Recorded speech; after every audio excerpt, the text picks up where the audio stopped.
धर्म एक ऐसी शक्ति है जो हमें सिर्फ जीना नहीं बल्कि सही तरीके से जीना सिखाती है।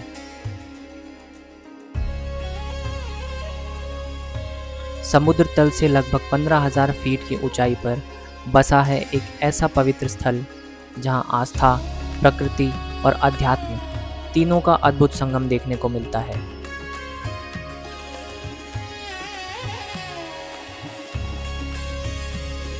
लेकिन यहाँ तक पहुँचना सिर्फ एक सफ़र नहीं बल्कि अपने आप में एक तपस्या है। हर कदम के साथ थकान बढ़ती है, लेकिन उससे कहीं ज़्यादा गहरा होता जाता है विश्वास। आज की इस दिव्य यात्रा में मेरे साथ चलिए, जहाँ हम करेंगे गुरुद्वारा श्री हेमकुंड साहिब और श्री लक्ष्मण मंदिर के दर्शन और महसूस करेंगे हिमालय की उन पवित्र वादियों को जहाँ आस्था और प्रकृति एक साथ नज़र आती है। तो चलिए शुरू करते हैं श्री हेमकुंड साहिब की एक यादगार यात्रा।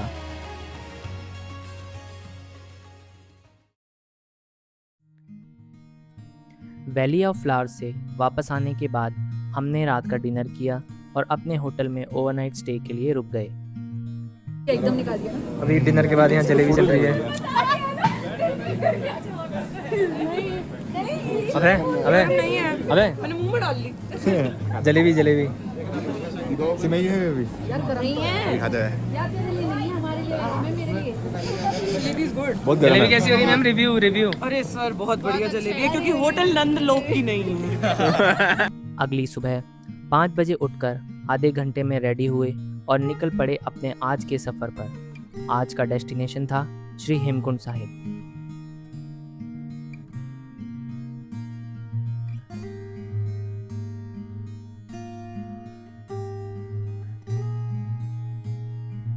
कुछ दूर चलने के बाद हम पहुंच गए हेमकुंड साहिब ट्रैक के स्टार्टिंग पॉइंट पर और यहां से शुरू हुई हमारी आज की यात्रा।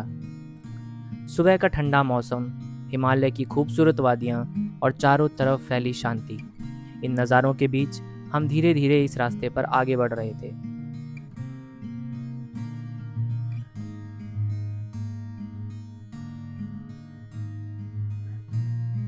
भीड़ भी ज़्यादा नहीं थी और ट्रैक का रास्ता भी काफ़ी अच्छा और वेल मेंटेन था। वाहिगुरु जी का नाम लेते हुए सभी श्रद्धालु पूरे जोश और आस्था के साथ अपनी मंजिल की तरफ बढ़ रहे थे।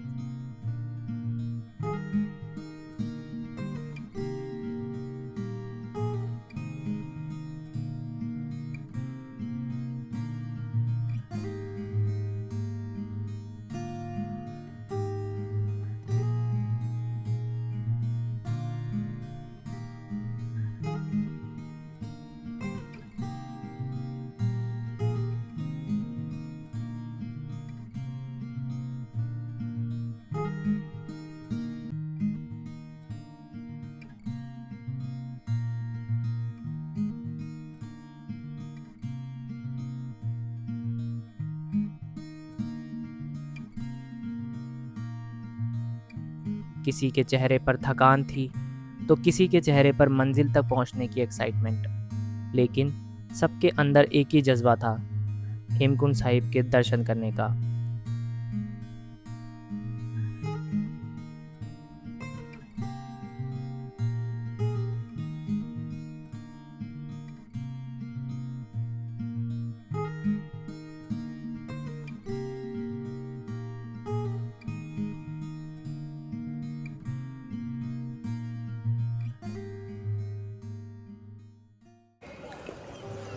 हाय गाइस, अभी हमने करीब 2.5 किलोमीटर का रास्ता कवर कर लिया है और अभी करीब 3.5 किलोमीटर और बचा हुआ है।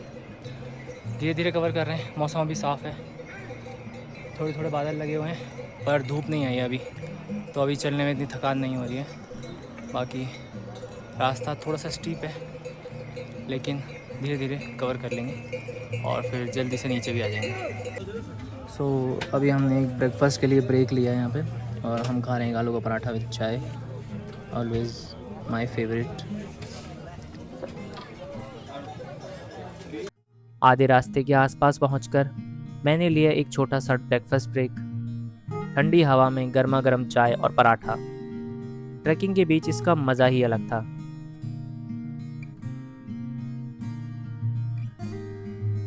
थोड़ा रेस्ट करने के बाद एक बार फिर हम बढ़ चले अपने मंजिल की तरफ। और जैसे जैसे हम ऊपर की तरफ बढ़ते जा रहे थे वैसे वैसे हिमालय के नज़ारे और भी खूबसूरत होते जा रहे थे।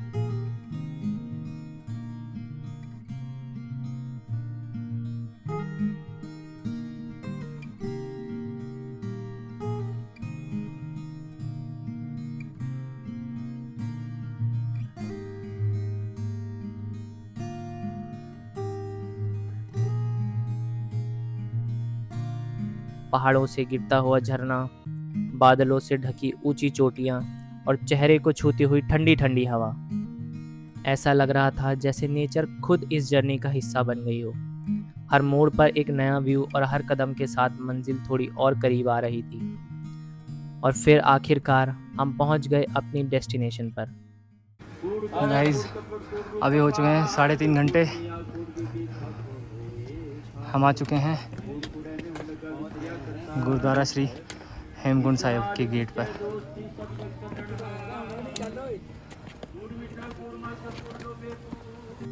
एंट्री गेट से अंदर कदम रखते ही एक अलग ही एनर्जी का एहसास हुआ।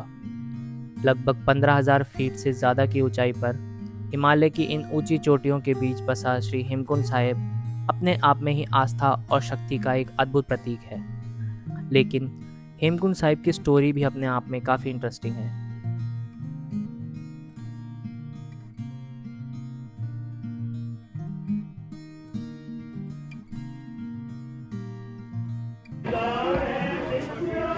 अभी हम जा रहे हैं सरोवर की तरफ, जो कि गुरुद्वारे के आगे की साइड को है। यहाँ पर जूते चप्पल रखने की व्यवस्था है और आगे सरोवर है। सिख परंपरा के अकॉर्डिंग श्री गुरु गोविंद सिंह जी ने अपनी रचना बचित्र नाटक में एक ऐसी जगह का जिक्र किया था जो 7 पहाड़ों से घिरी हुई थी। माना जाता है कि ये वही जगह है जहाँ गुरु गोविंद सिंह जी ने अपने पूर्व जन्म में तपस्या की थी। लेकिन टाइम के साथ इस एग्जैक्ट लोकेशन की पहचान लोगों की यादों से ऑलमोस्ट लॉस्ट हो गई। फिर 1930s में संत सोहन सिंह जी ने इस जगह को सर्च करना शुरू किया। 1933 के आसपास वो इस लोकेशन तक पहुंचे और यहाँ मौजूद 7 पीक्स और पवित्र लेक को गुरुजी के डिस्क्रिप्शन से कनेक्ट किया। इसके बाद भाई वीर सिंह जी के सपोर्ट और अन्य श्रद्धालुओं की मदद से यहाँ गुरुद्वारे की कंस्ट्रक्शन की शुरुआत हुई।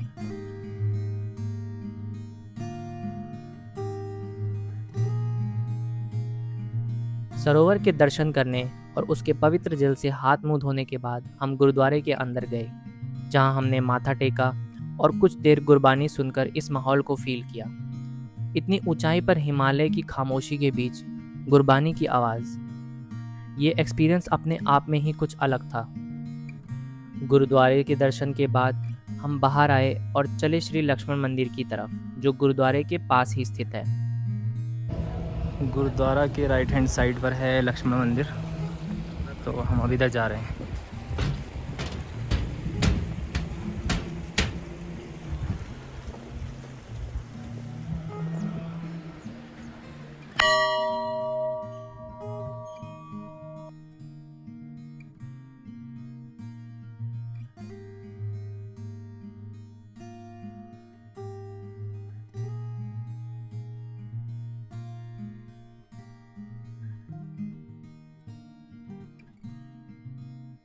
यहाँ हमने पंडित जी से बात की और मंदिर से जुड़ी पौराणिक कथा के बारे में जाना।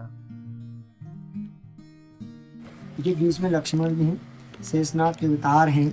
इन्होंने सतयुग में यहाँ पर शेषनाग अवतार में तपस्या की थी, धर्म रक्षा, समाज रक्षा, दुष्टों के दमन के लिए और भक्तों के कल्याण के लिए।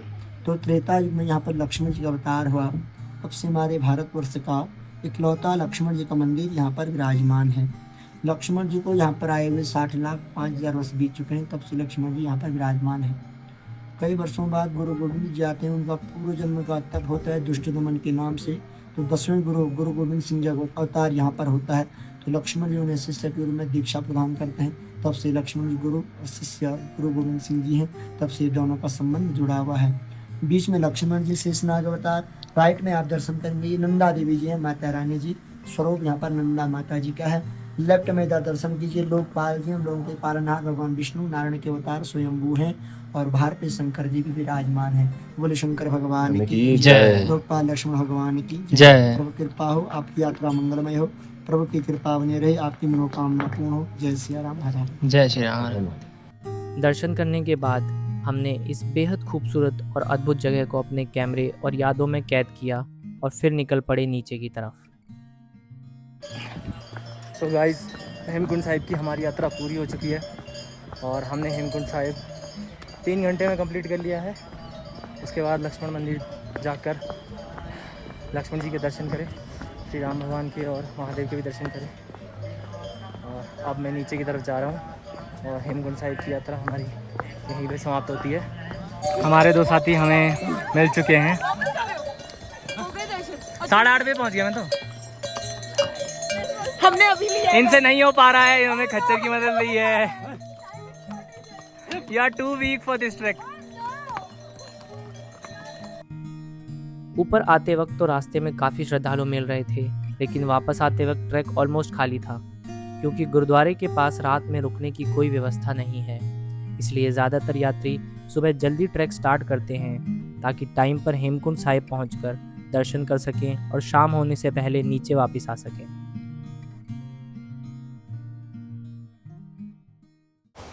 सो गाइस, न्यू स्टार्टअप मेरा खुल चुका है, खच्चर सेवा आप लोगों के लिए। किसी को भी अगर खच्चर सेवा चाहिए हो, ये मेरे 2 खच्चर हैं, एक मेरा एक मेरा। इसका नाम सोनू है, इसका नाम सोनू है। और अभी ये थोड़ा थक गए हैं, ऊपर से चक्कर लगा के आ रहे हैं। सो गाइस, हम अपने स्टार्टिंग पॉइंट तक आ गए हैं जहाँ से हमने हेमकुंड साहिब का ही ट्रैक शुरू किया था। और अभी 6 घंटे भी नहीं हुए हैं पूरे और मैं नीचे आ चुका हूँ। मौसम ठीक ठाक है, अभी बारिश तो नहीं दिख रही है अभी कहीं। बाकी घांगरे में वापस लौट चुका हूँ मैं। रूम पर जाकर सामान उठाते हैं और निकलते हैं हम गोविंद घाट के लिए। तब तक आप ये नज़ारे देखिए। गाइस, अब घांगरिया को बाय बोल के हम गोविंद घाट की तरफ जा रहे हैं वापस। और कैसा लग रहा है? बहुत बढ़िया एक्सपीरियंस था, बहुत ज़्यादा। फिर हम दोबारा आएंगे सितंबर में दोबारा वैली ऑफ फ्लावर्स और हेमकुंड साहिब के दर्शन जब वैली फुल ब्लूम में होगी। तब तक घांगरिया को बाय बाय बोलते हैं और नीचे की ओर चलते हैं। सो अपना आप एक्सपीरियंस बताइए, कैसा रहा? थोड़ा साइड हो, यही खच्चर धक्का मार देगा। आप अपना एक्सपीरियंस बताइए, कैसा रहा आपका? कहाँ गई थी आप? आपको याद नहीं आप कहाँ गई थी? बहुत अच्छा था हेमकुंड का। वो कब हुआ? वो कब हुआ? जहाँ गई थी वहाँ का बताओ। सपने में गई थी। मेरा बहुत अच्छा था, बट मुझे उम्मीद नहीं थी मैं इतना ट्रैक कर पाऊंगी, बट कर लिया। मैं बहुत खुश हूँ। Very nice. और इसी तरह पहाड़ों की इन खूबसूरत वादियों को अलविदा कहते हुए हमने अपना ये सफ़र पूरा किया।